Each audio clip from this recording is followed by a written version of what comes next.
Dr. Martin Luther King, next word coming out their mouth is nonviolence. So that when you talk about Dr. King, as a matter of fact, all you talk about is nonviolence. The very question which you raise is that when you say the Dr. Martin Luther King theory, I know what you mean to say, nonviolence. Dr. King's error was that he confused a tactic with a principle. Nonviolence is not a principle. It cannot be. It can only be a tactic. It is a means to achieve certain ends.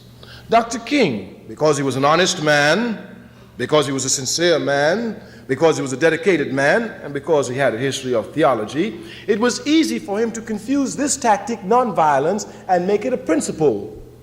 Once Dr. King made the confusion of making a tactic a principle, that is to make nonviolence, which is a tactic, a principle, Dr. King now had to say, because he was an honest man, that the only way we can achieve our liberation is through nonviolence. What he now did was to say the only way.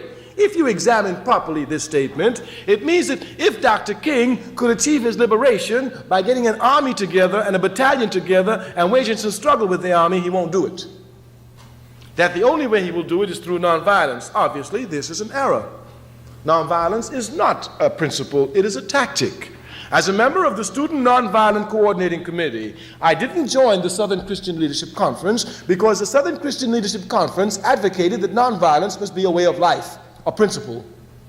I joined the Student Nonviolent Coordinating Committee, which advocated that nonviolence was a tactic.